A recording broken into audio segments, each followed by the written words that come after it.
दोस्तों, आज हम बात करने जा रहे हैं पुराने दौर के अभिनेता दयानंद सप्रू यानी डीके सप्रू जी के बारे में, जिनके पिताजी कभी राजघराने के ऊंचे ओहदों पर कार्यरत थे। लेकिन डीके सप्रू ने अपने पिता और दादा की मेहनत को देखते हुए खुद को मेहनत किया और हिंदी सिनेमा में नाम बनाया। हालांकि ये सिलसिला आगे भी चला रहा और डीके सप्रू के बेटे तेज सप्रू और उनकी बेटी प्रीति सप्रू भी हिंदी सिनेमा के जाने माने चेहरे बने।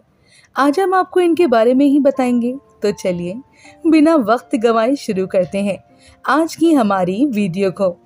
लेकिन उससे पहले अगर आप हमारे चैनल पर नए हैं तो चैनल को सब्सक्राइब ज़रूर कर लें, ताकि हम आपके लिए ऐसे तमाम पुराने दौर के कलाकारों के बारे में जानकारी लाते रहें। दया किशन सप्रू का जन्म 16 मार्च 1916 को कश्मीर, भारत में हुआ था। उनके पिता कश्मीर के महाराजा के दरबार में वित्त विभाग में ऊंचे ओहदे पर थे। अंग्रेजों का जमाना था और उस दौर में बीए करने के बाद युवा दया किशन सप्रू ने पीडब्ल्यूडी विभाग में ठेकेदारी शुरू कर दी थी। उसी समय उनके फुफेरे भाई फिल्मी पर्दे पर दिखाई देने लगे। दया से भी उनके साथी कॉलेज के जमाने से कह रहे थे कि प्रभावशाली व्यक्तित्व के ऊंचे कद, गोरे चिट्ठे और नीली आंखों वाले व्यक्ति इस कश्मीरी लड़के को फिल्मों में जाना चाहिए। ऐसे में अक्सर रुपहले पर्दे की कशिश दया किशन को अपनी ओर खींचने लगती थी। एक दिन दया किशन मुंबई जा पहुंचे फिल्मों में हाथ आजमाने के लिए। वो साल था 1944। उनके फुफेरे भाई ओकार नाथ धर उर्फ जीवन ने दया किशन को फिल्म निर्माताओं से खुद जाकर बात करने की सलाह दी। दयाशीन वी शांताराम से मिलने प्रभात स्टूडियो जा पहुंचे।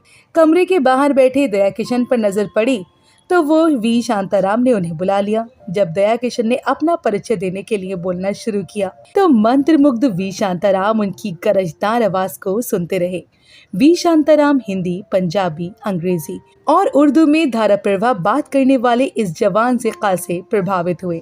नतीजा ये हुआ कि वी शांताराम ने अपनी फिल्म राम शास्त्री के लिए दया किशन को चुन लिया। यही दया किशन आगे चलकर सप्रू के नाम से मशहूर हुए। सप्रू की पहली फिल्म राम शास्त्री में उन्होंने पेशवा का छोटा सा रोल किया। ये फिल्म अपने समय की हिट फिल्म थी। प्रभात की अगली फिल्म लाका रानी में उन्हें बतौर हीरो लिया गया और वेतन तय हुआ 3000 रुपए।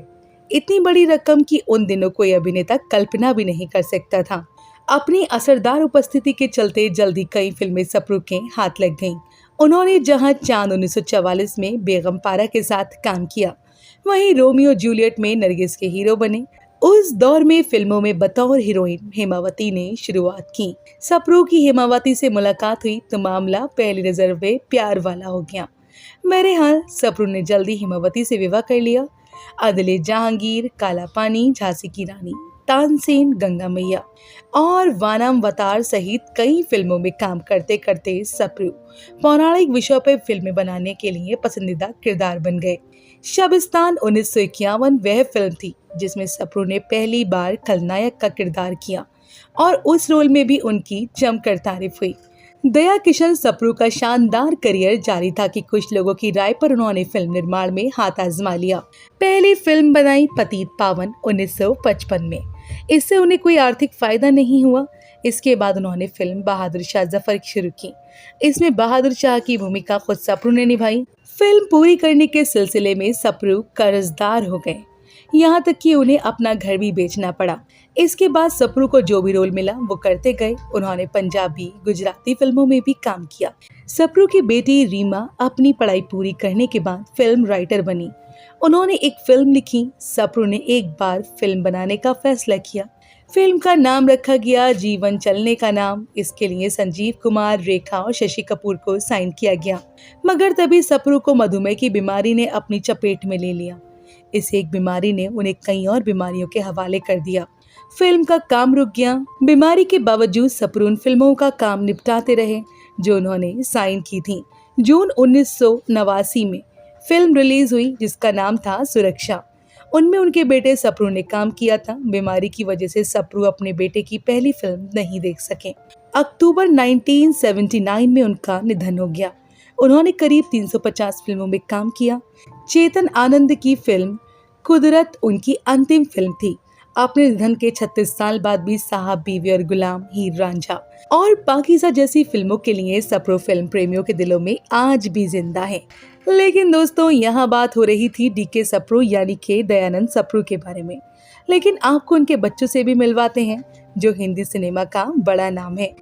तेजू सप्रू का जन्म हुआ था 5 जनवरी 1955 को बॉम्बे यानी बम्बई में।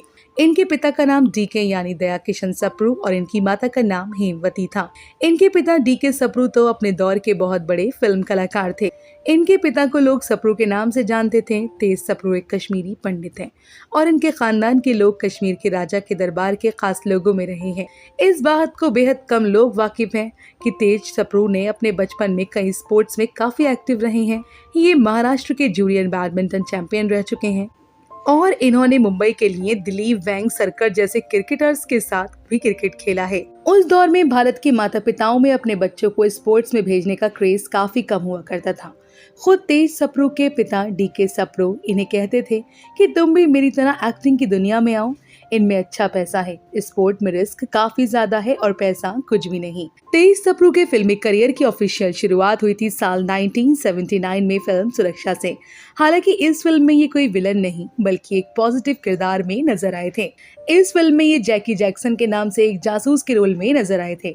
सही मायनों में ये वही फिल्म भी थी जिसने मिथुन को एक लोकप्रिय स्टार बनाया था। जहां पहली फिल्म के तौर पर तेज सप्रू के जीवन में खुशी आई तो वहीं ये गम भी इस खुशी के साथ आया था। तेज सप्रू के पिता और दमदार अभिनेता रहे सप्रू इनकी पहली फिल्म से काफी पहले ही बीमार हो गए थे।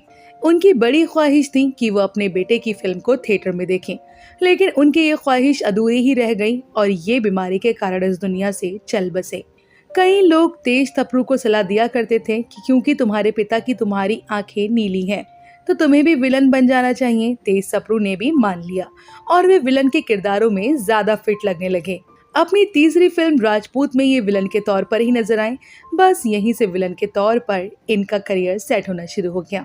साल 1983 में रिलीज हुई फिल्म हमसे है जमाना में ये गेस्ट रोल में नजर आए थे और इस रोल में भी ये नेगेटिव किरदार में ही दिखे थे। इन्होंने कई फिल्मों में बतौर विलन काम किया और इनके काम को काफी सराहा भी गया। इनके बारे में एक खास बात ये भी थी कि इन्होंने कभी एक्टिंग की ट्रेनिंग कोई नहीं ली थी। तेज सप्रू के बारे में ये बेहद खास बात है कि इनके पिता भले ही बॉलीवुड के एक बहुत ही बड़े और नामी अभिनेता रहे हों, लेकिन इन्होंने कभी भी अपने बेटे की कोई भी सिफारिश नहीं की। एक दफा तेज सप्रू ने पुणे फिल्म इंस्टीट्यूट में एक्टिंग सीखने के लिए दाखिले का आवेदन किया, लेकिन स्क्रीन टेस्ट में फेल होने की वजह से तेज सप्रू का दाखिला नहीं मिल पाया। उस वक्त तेज सप्रू चाह रहे थे कि अगर इनके पिताजी बात करें तो शायद इन्हें दाखिला मिल जाए, लेकिन इनके पिताजी ने ऐसा नहीं किया और तेज सप्रू पुणे फिल्म इंस्टीट्यूट में दाखिला नहीं मिल पाया। इसके बाद तेज सप्रू सेल्फ लर्निंग से एक्टर बने। अपने फिल्मी करियर में तेज सप्रू ने 250 से ज्यादा फिल्मों में काम किया है। बॉलीवुड के हर बड़े चेहरे के साथ किसी न किसी फिल्म में ये नजर आ चुके हैं। इनके करियर की प्रमुख फिल्मों की बात करें तो ये इंसाफ की आवाज, आगी आग, पुरानी हवेली, जंगबाज, मजबूर, आज का शहंशाह, थानदार, जिम्मेदार, अजूबा, साजन, मुकाबला, संग्राम, पुलिसवाला, गर्दिश, दुलारा, मोहरा, माहिर, छोटे सरकार, तराजू, सिर्फ तुम, सुल्तान, ऑफिसर, अलग और रंगीले। बात अगर तेज सप्रू की निजी जिंदगी के बारे में करें तो 23 जून 1987 को इन्होंने धनलक्ष्मी से शादी की थी। धनलक्ष्मी नामी अदाकारा रेखा की छोटी बहन है, यानी रेखा रिश्ते में इनकी साली है। इनकी एक बेटी है जिसका नाम आकांक्षा सप्रू है। इनकी बेटी क्या करती है इनके बारे में कोई जानकारी उपलब्ध नहीं हो पाई। इनकी छोटी बहन प्रीति सप्रू भी इन्हीं की तरह एक्टिंग की दुनिया से जुड़ी रही और वो भी अपने दौर की मशहूर एक्ट्रेस रह चुकी हैं। इनकी एक और बहन है जिनका नाम रीमा राकेश नाम है। रीमा राकेश नाथ के पति राकेश नाथ माधुरी दीक्षित के रिश्तेदार हैं और उनके मैनेजर भी रह चुके हैं। हालांकि अब बात करते हैं उनकी बहन के बारे में, क्योंकि इनका नाम प्रीति सप्रू है। 24 दिसंबर 1957 को जन्मी प्रीति सप्रू की लावारिस, आज का अर्जुन, अवतार, किस्मत वाला, तहखाना जैसी फिल्मों में नजर आई। प्रीति सप्रू के पिता डीके सप्रू एक्टर थे जिन्होंने 350 से ज्यादा फिल्मों में काम किया। वहीं उनकी मां हेमवती सप्रू भी जानी मानी अदाकारा रही हैं। प्रीति ने अपने फिल्मी करियर की शुरुआत 13 साल की उम्र में की थी। हालांकि प्रीति को सबसे ज्यादा नोटिस किया गया था अमिताभ बच्चन के साथ। अपने करियर में उन्होंने अमिताभ बच्चन के अलावा राजेश खन्ना और जितेंद्र जैसे सुपरस्टारों के साथ काम करने का मौका मिला। हिंदी फिल्मों के साथ साथ प्रीति सप्रू ने पंजाबी फिल्मों में भी काम किया और एक के बाद एक कई ब्लॉकबस्टर फिल्में दी। हालांकि गिनती की फिल्में करने के बाद बॉलीवुड से गायब हो गईं। क्या आप जानना चाहते हैं अब प्रीति कहाँ हैं और क्या करती हैं? प्रीति इन दिनों सोशल वर्क के लिए जानी जाती हैं। साथ ही पंजाबी फिल्म इंडस्ट्री में उनका खूब नाम है। प्रीति सप्रू अब ना सिर्फ सक्सेसफुल एक्ट्रेस हैं, बल्कि एक सफल निर्देशक भी हैं, जो कुर्बानी, जट दी जैसी कई पंजाबी हिट फिल्में डायरेक्ट कर चुकी हैं। इसके अलावा प्रीति सप्रू ने कुछ हिंदी फिल्मों में कहानी भी लिखी। उन्होंने अपनी बहुमुखी प्रतिभा से आज सभी को अपना कायल बना लिया है। बेशक इतने सालों में अब वो काफी ज्यादा बदल चुकी हैं, लेकिन इससे उनके हुनर और काम पर कोई भी फर्क नहीं पड़ा है। उन्होंने आर्किटेक्ट उपवंश सुदर्शन से शादी की है। उनकी 2 जुड़वा बेटियां भी हैं। प्रीति सप्रू बाकी फिल्म स्टार्स की तरह भाजपा की रैलियां करती हुई भी नजर आ चुकी हैं। बीजेपी के साथ मिलकर वो पंजाब में फैली ड्रग्स की समस्या को जड़ से खत्म करना चाहती हैं। इसके अलावा वे सोशल मीडिया के जरिए फैंस के साथ भी जुड़ी ही रहती हैं। तो दोस्तों, अभी के लिए बस इतना ही। मिलते हैं अगली वीडियो में, तब तक अपना ध्यान रखें।